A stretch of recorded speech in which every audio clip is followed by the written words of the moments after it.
Between 1917 and 1948, while the Holy Land was controlled by Britain under a mandate conferred by the League of Nations. He has to restore a state of Israel in the Holy Land and get them to believe that this is Holy Israel. He's already done that. He created this Israel, this imposter Israel in 1948. You're not answering me convincingly. And then he has to get this Israel to become the ruling state in the world. Ask, what's his name? Barack Hussein Obama? Ask him who's ruling the world. And Barack Hussein Obama will tell you, Israel is ruling the world already. But behind the curtain, Israel has to wage big wars in order for Israel to replace the United States. The US dollar has to collapse, the US economy has to collapse. And now Mr. Putin has just agreed, hours ago. He's finally accepted, just hours ago, that the reason why the head of the International Monetary Fund was arrested on a trumped-up sexual charge was because he got the information that there was no gold left in Fort Knox. Who took the gold out? Ask Israel, no? Why don't you ask Israel? So the US economy is just waiting to collapse. It has to collapse. There's nowhere else it is not possible to survive. And once the US economy collapses, that's the end of the US as the ruling state in the world. But Israel also has to wage big wars, and this is why you have the Arab uprisings at the moment. The Arab uprisings, so that tomorrow you'll have all of these Islamic governments and so on. And then the cry can come up, the world of Islam is rising, posing a threat, menace to mankind. We've got to do something. And then Israel can unleash her wars by saying, we're only defending ourselves.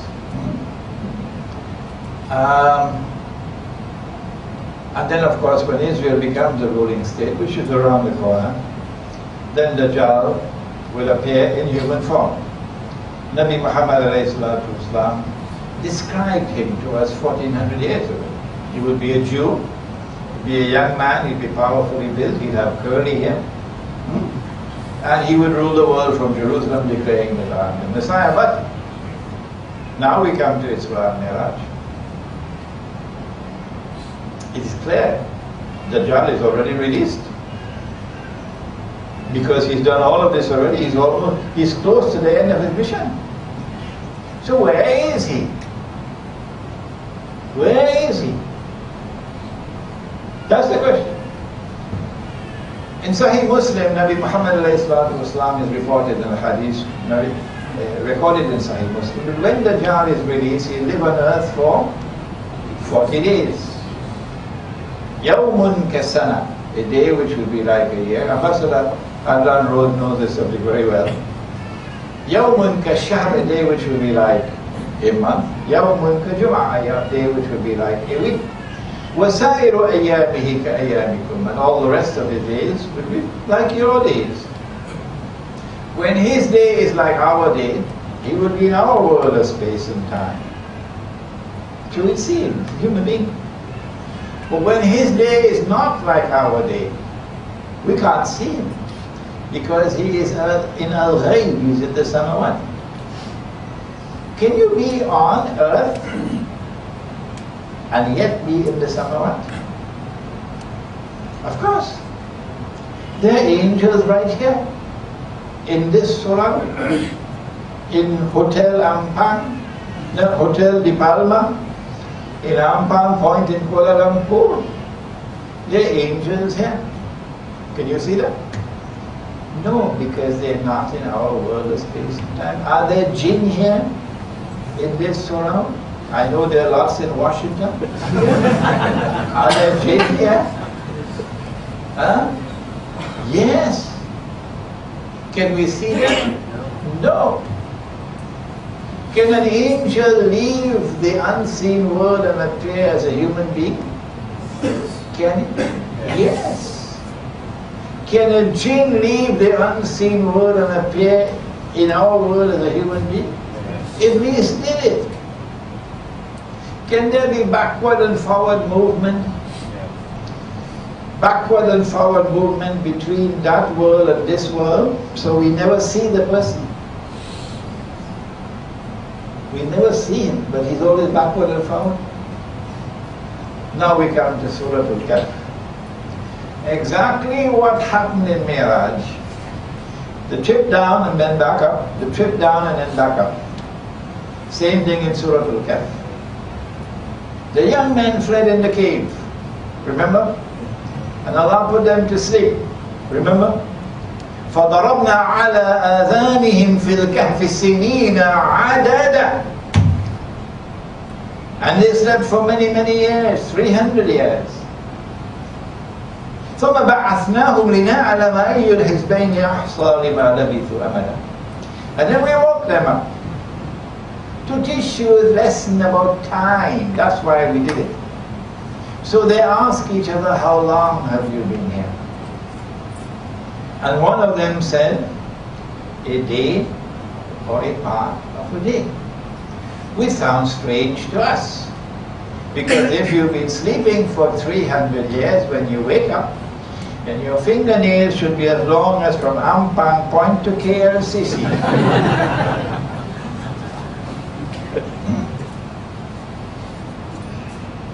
But although they slept for 300 years, they were still biologically the same age. No change. Indicating that they did not spend the 300 years in our world of space and time. Indicating very clearly, they did not spend those 300 years in our world of space and time. They spend the 300 years in a world where women don't need cosmetics. No, you never grow old. Huh? But we are now faced with a difficult situation. While there is incontrovertible evidence that they did not spend the 300 years in our world of space and time, there is also incontrovertible evidence that they did spend the 300 years in our world of space and time. What is it? وَنُقَلِّبُهُمْ ذَاتَ الْيَمِينِ وَذَاتَ الشِّمَالِ. The sunlight entered the cave morning and evening, from the right and from the left. In the daytime, the sunlight did not enter the cave. And the bodies of the young men rolled to the right and to the left morning and evening. Rolling to the right and rolling to the left is space. Morning and evening is time. So for every single day of those 300 years, the bodies of the young men were in this world of space and time. Incontrovertible evidence. How do we solve it? That's why I wish Einstein was here.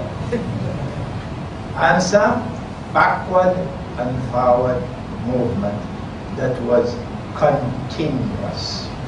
Continuous. And so Dajjal is involved in backward and forward movement, which is continuous. So he is here. He is the mastermind who has given us the modern age. And yet you cannot see him. Finally, can we take a look out there? Because if we can take a look, we could do a lot of things in Afghanistan. We could make life very difficult for them in Afghanistan and Iraq, in Libya, and wherever, in Syria, wherever else in the world you have this curious phenomenon called, have you heard of it before? Yankee Jihad? A Yankee jihad. One in Libya now, a Yankee jihad. Yeah, one in Syria now, a Yankee jihad. Yes, it is possible for us. This is the conclusion of the lecture. Isra Miraj is telling us one of the crucially important things that come out of Isra Miraj is that Allah is informing us that we have the capacity to penetrate the samawat. In order for that penetration to take place, however, the angels first had to split open the chest of the Prophet ﷺ, take out his heart and wash it, and then put it back in and seal it, and then there was a seal at the back, the seal of prophethood.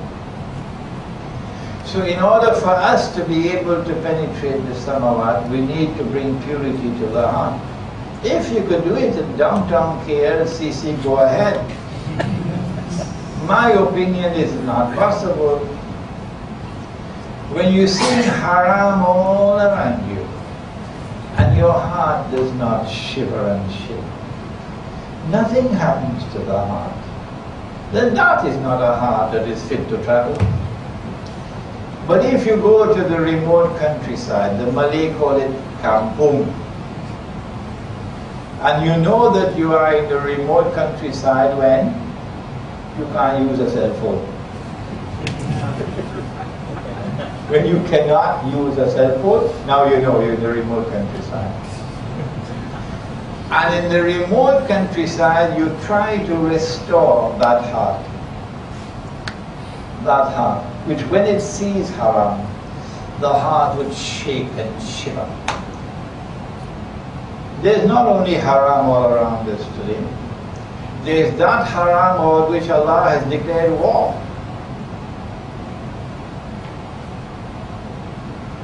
For the money lender who is still taking interest. فَأَذَنُوا بِحَرْبٍ مِّنَ اللَّهِ وَرَسُولِهِ.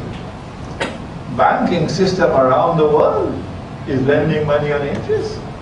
Whose heart is shaking? Whose heart is filled with anger? Well then how can this heart travel? But if we get out of it, withdraw from it, and go to the remote countryside, away from all the haram, we have a chance to recover that heart. إِلَّا مَنْ أَتَى اللَّهَ بِقَلْبٍ سَلِيمٍ, says the Quran. Qalbin salim, a heart which is sound and healthy.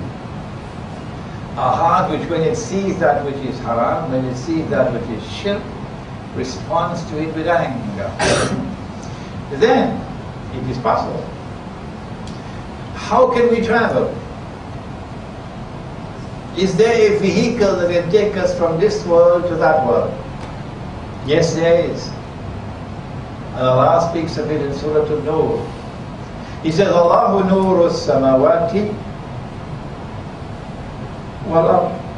Nuru samawati wal ard.